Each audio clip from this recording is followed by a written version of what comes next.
Okay, got the camera going. Camera angle. Yeah. Oh boy. Okay. Good day, everybody. Oh goodness gracious. Let me see. Where's the camera? I see the camera. Okay, where's the light? Um, okay. Do you see? All right. Good day, everybody. This is Yin Yang with Morsels of a Thought, number 1382. 1382. And you know something? It's a good, rub my nose, it's a good numerology number. And I know that the number 2 is stands for ease, easy. Um, I want to explain it because I'm not too sure how to explain it anyway. So anyway, but it's a good number. It would be even better if with the 9 on the end or an 8 on the end or something. Okay, so today is our Marcus Aurelius Day. It is Monday. It is Monday.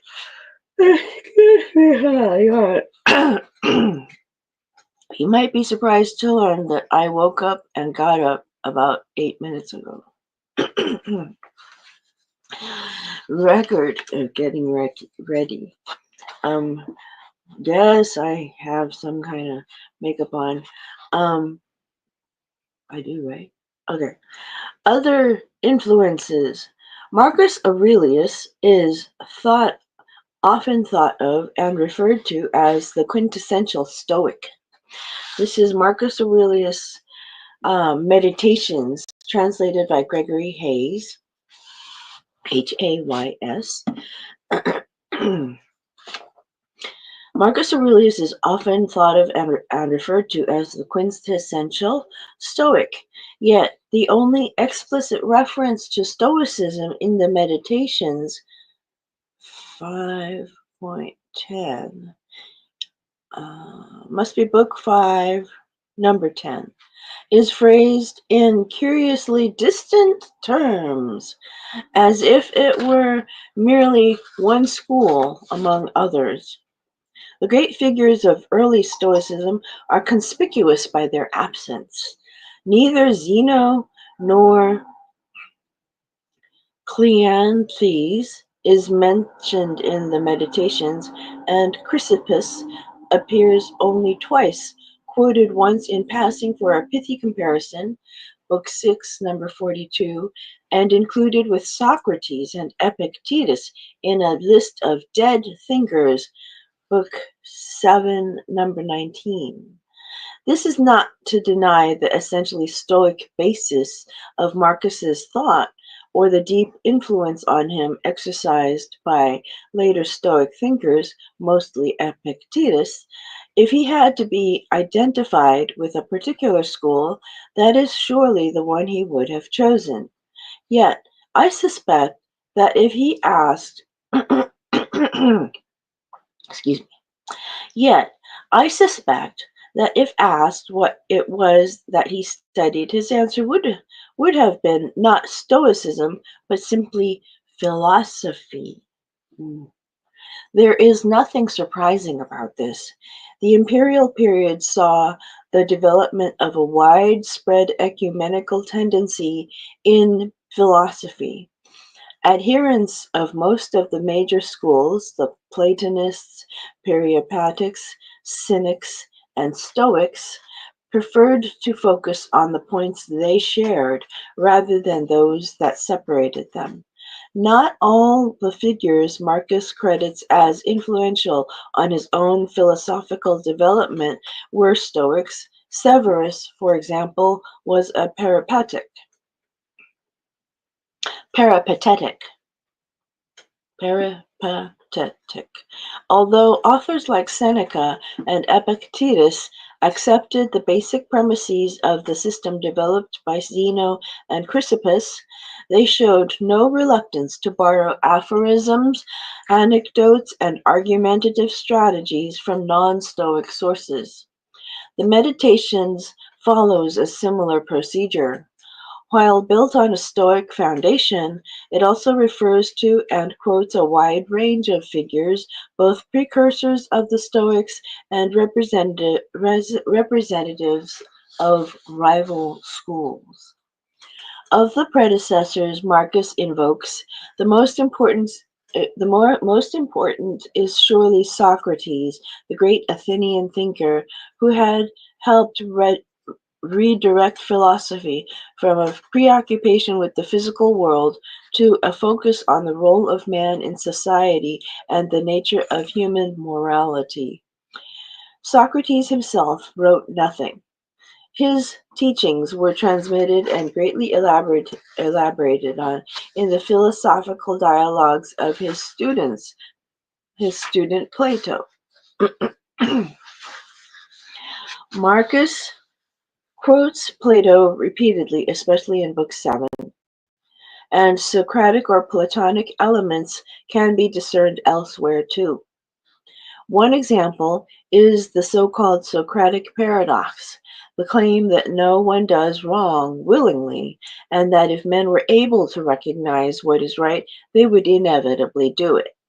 They are like this, Marcus says of other people, because they can't tell good from evil. Book 2, number 1, and he repeats this assertion elsewhere.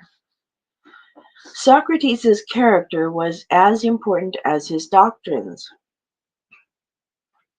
His legendary endurance and self-denial made him an ideal model for the Stoic philosopher, or any philosopher.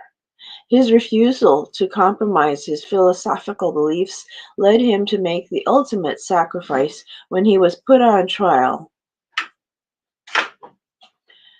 at the age of 70 on trumped-up charges of impiety.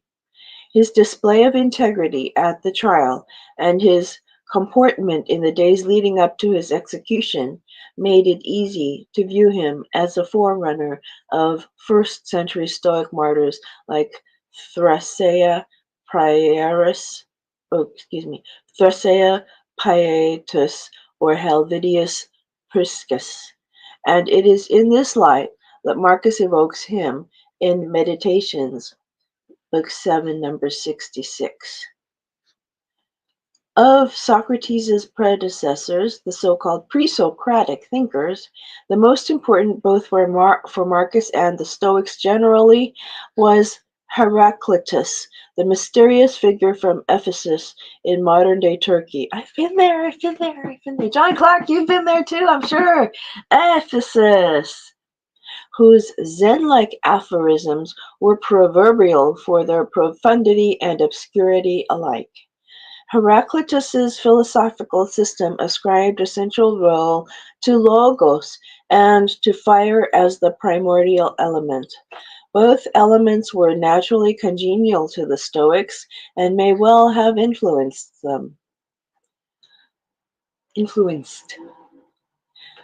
Heraclitus is mentioned in a handful of Heraclitus is mentioned in a handful of entries in the Meditations, Book 4, number 46, and Book 6, number 47, but his doctrines can be traced in many others. Moreover, his concision and epigrammatic phrasing anticipate the kind of enigmatic apothegm, apothegm, we find in a number of entries.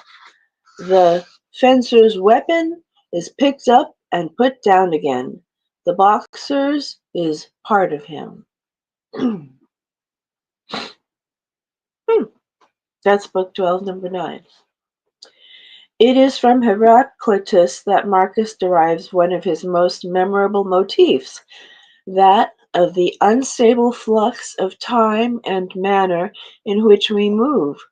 We cannot step twice into the same river, Heraclitus had said, and We see Marcus expanding on the observation.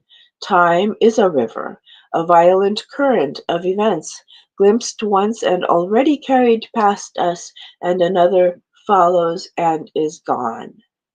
Book 4, number 43, and compare books 2, number 17, and 6, number 15. Through, uh, let me remove my glasses for a little bit. I'm sorry. Um, Though Heraclitus was clearly the pre-Socratic who most influenced Marcus, other thinkers leave traces as well. Marcus twice borrows the poet Empedocles' image of the self-contained soul as a perfect sphere, Book 8, number 41, Book 12, number 3, and he alludes once to the mystic doctrines of the Pythagoreans, Book 11, number 27. Several entries explore the implications of phrases attributed to Democritus, one of the inventors of the theory of atoms, which would later inspire the Hellenistic philosopher Epicurus. Oh, I'm tired. We're on page 33.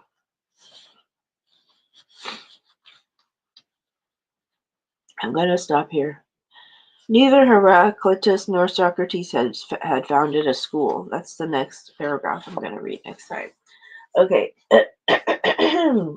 So, the Stoics really, really are a part of our system, our life, our society. We don't even know it, but that's how it is. Um, Aside from Christianity, it's been there, and people are influenced by it. Colleen B. Dracos. Oh, goodness. Good morning. Good morning, Colleen B. Dracos. How could I forget? John Clark. Good morning. And Barbara, of course. And every time I say John Clark, I really mean the both of you. You know that, I hope. Anyway, because I'm pretty sure you're joined at the hip and probably watching it at the same time. Um, okay, I think I'm gonna go back to bed. Have a good day, old Kinderhook.